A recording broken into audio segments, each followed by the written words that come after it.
पाकिस्तान में मौशी अदम इस्तेहकाम मुसलसल बढ़ रहा है, लेकिन सियासी इस्तेहकाम वो भी आने को तैयार नहीं है।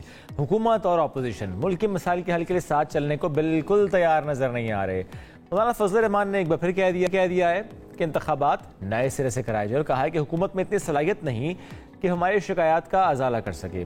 और दूसरी जाने PTI ने भी हुकूमत के खिलाफ महाज गर्म करने के लिए JUI से राबते बढ़ाने का फैसला किया है और मुज़ाकरात के लिए एक 5 रुकनी कमेटी तश्कील दी है। इम्कान जाहिर किया जा रहा है कि दोनों जमातों की जानिब से आने वाले दिनों में हुकूमत के खिलाफ भरपूर तहरीक सामने आ सकती है। इस पर मजीद बात करेंगे सीनियर एंकर दर्जे का मुजम्मिल सरवर्दी साहब साथ मौजूद है। मुजम्मिल साहब, बहुत शुक्रिया, आपने वक्त दिया।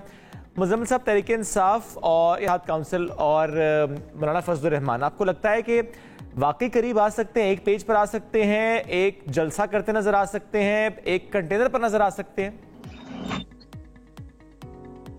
जी मुमकिन है। मौलाना फजल रहमान के किसी जलसे में आपको तहरीक इंसाफ की क़यादत नज़र आ सकती है और खिताब करती नज़र आ सकती है। मैं इस बात को कोई नामुमकिन नहीं समझता और मैं समझता हूँ कि दोनों एक स्टेज पर, एक कंटेनर पर नज़र आ सकते हैं। लेकिन किस हद तक ये एक सवाल है। क्या लॉन्ग मार्च इकट्ठे कर सकते हैं? मुझे नहीं लगता। क्या हुकूमत गिराने की तहरीक इकट्ठे चला सकते हैं? मुझे नहीं लगता। लेकिन सियासी तौर पर दोनों एक दूसरे के करीब आ सकते हैं, गो कि अभी उसमें काफी फासले हैं और फौरी तौर पर यह भी मुमकिन नजर नहीं आ रहा जो आप बात कर रहे हैं। लेकिन आगे जाकर अगर तहरीक इंसाफ ने कुछ लचक दिखाई और मौलाना फजल रहमान की कुछ बातें मानी तो ये मुमकिन नजर आ सकता है। क्या बात है, किस किस्म की फ्लेक्सिबिलिटी आपको लगता है कि PTI को दिखानी चाहिए और मौलाना ये एक्सपेक्ट कर रहे हैं PTI से? देखिए, मौलाना सबसे पहले तो रिस्पेक्ट एक्सपेक्ट कर रहे हैं और अगर तहरीक इंसाफ को मौलाना की सियासी जरूरत है तो तहरीक इंसाफ को वो बात सियासी तौर पर माननी पड़ेगी। मसलन अगर सदारती उम्मीदवार वो मौलाना फजल रहमान को बना देते, हालांकि जीतना तो नहीं था तहरीक इंसाफ ने, लेकिन मौलाना को एक इज्जत दी जा सकती थी कि उनको सदारती उम्मीदवार बनाया जाता। मौलाना के पास महमूद खान अचकजई के मुकाबले में वोट भी ज्यादा थे। महमूद खान अचकजई को तो बलोचिस्तान से एक वोट भी नहीं मिला। मौलाना की पार्टी बलोचिस्तान की सबसे बड़ी पार्टी है, बलोचिस्तान असेंबली की। बाकी KP में भी उनके पास वोट थे, कौमी असेंबली में भी थे, सेनेट में भी थे। तो मेरी नजर में अगर तहरीक इंसाफ ये हारा हुआ इलेक्शन भी मौलाना फजल रहमान के सर पे रख देती तो बातचीत बढ़ सकती थी। इसी तरह डेरा इस्माइल खान में जिमनी इंतखाब हुए हैं, अगर वहां पर मौलाना के साथ सीट एडजस्टमेंट कर ली जाती और मौलाना को उनके बाई हल्के से उनके उम्मीदवार को सपोर्ट कर दिया जाता तो मेरे ख्याल में मौलाना के लिए बहुत बड़ी वजह हो जाती तहरीक इंसाफ के साथ जाने के लिए। लेकिन ये दोनों मौके मेरे नजदीक तहरीक इंसाफ ने गंवाए, एक दफा महमूद खान अचकजई को देकर और दूसरी तरफ गंडापुर साहब ने अपने भाई को टिकट देकर। तो अब ऐसा क्या है तहरीक इंसाफ के पास कि वो मौलाना को दे जिसके जवाब में मौलाना की हिमायत ले ले?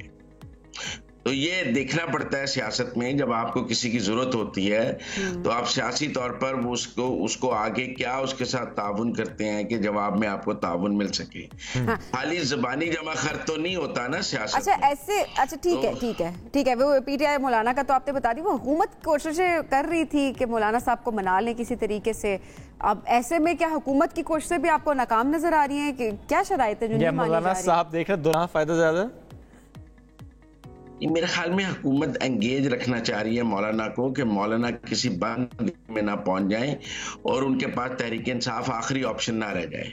मौलाना की ऑप्शंस ओपन रहनी चाहिए और हुकूमत की तरफ से हर वक्त ऑफर उनके पास टेबल पे रहे ताकि वो ये ना समझें कि उनके पास तहरीक इंसाफ के अलावा कोई सियासी ऑप्शन मौजूद नहीं है। बाकी मौलाना ने अपनी अगली सियासत को देखना है।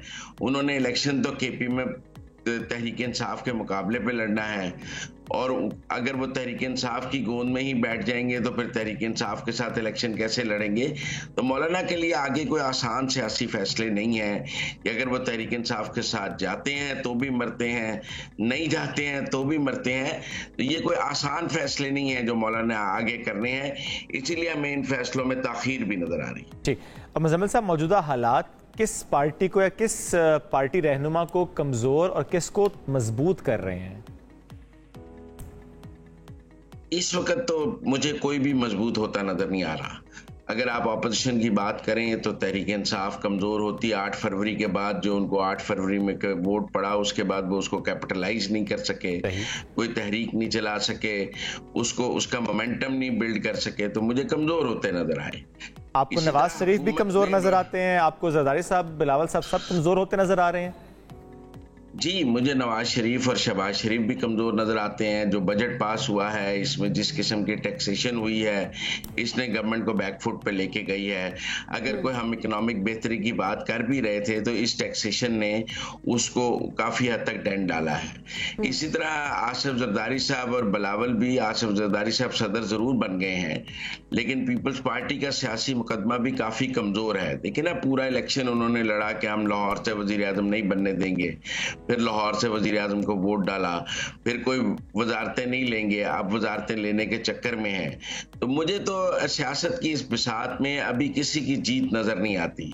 अपनी अपनी जगह पे हर कोई हारता नजर आ रहा है। ठीक, एक कमेंट फवाद चौधरी साहब की स्टेटमेंट पर भी कीजिएगा मुजम्मिल साहब, जो उन्होंने की हामिद खान साहब से मुतालिक भी की, कुछ और रहनुमाओं से मुतालिक भी की, और ज़ाहिर उस पर बहुत ज़्यादा तनकीद हो भी रही है। क्या नज़र आ रहा है आपको, वाकई कोई धड़ेबंदी है, या क्या आपको लगता है कि बस हर कोई अपनी जगह बनाने की कोशिश कर रहा है, तो फिर जो दिल चाहता है वो बोल देते हैं, देखते नहीं है कि पार्टी का नुकसान होता है इससे या नहीं?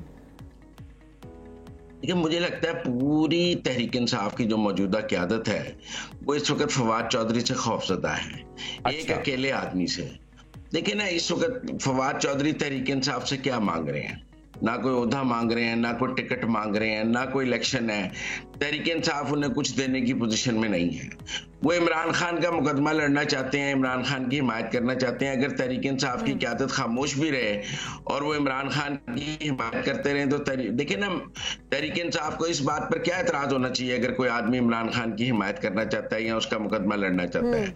ये रोज कहने की क्या जरूरत है कि हम इनको नहीं लेंगे, ये भगौड़े हैं, हम इनको वापस नहीं लेंगे। आप ना ले, ना ये कहे कि नहीं लेंगे।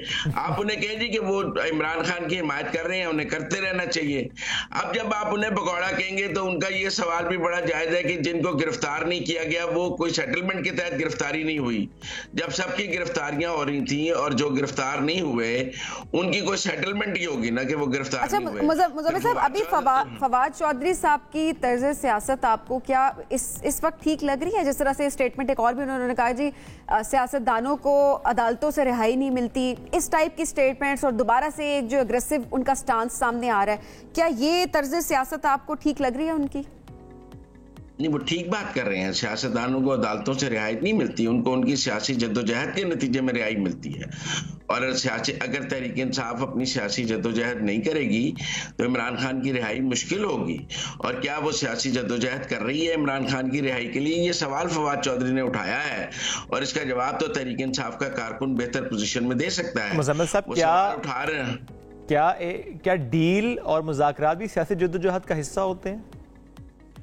मुज़ाकरात तो सियासी जद्दोजहद का हिस्सा होते हैं। मुज़ाकरात के बगैर सियासत मुज़ाकरात के बगैर कोई वजूद ही नहीं रखती। सियासत की पहली सीढ़ी एक टेबल पर बैठकर इख्तिलाफात की मौजूदगी में बात करना है। मुज़ाकरात और डील में क्या फर्क होगा? मेरे नजदीक कोई फर्क नहीं है। जब आप मुज़ाकरात में जीत जाते हैं, तो आप कह सकते हैं दूसरी फरीक को कि डील हो गई है, लेकिन जो जीतना और हारना है वो टेबल पे ही है ना जी। कोई आपने अस्करी जद्दोजहद तो नहीं करनी है, आपने तलवार या बंदूक से फतह हासिल नहीं करनी है। टेबल पर सारे फैसले टेबल पे ही होते देखें। टेबल पर करनी है तो टेबल पर हुए फैसलों को डील नहीं कहा जा सकता। सही हो गया, ठीक हो गया। मुजम्मिल साहब, बहुत शुक्रिया प्रोग्राम में ज्वाइन करने के लिए।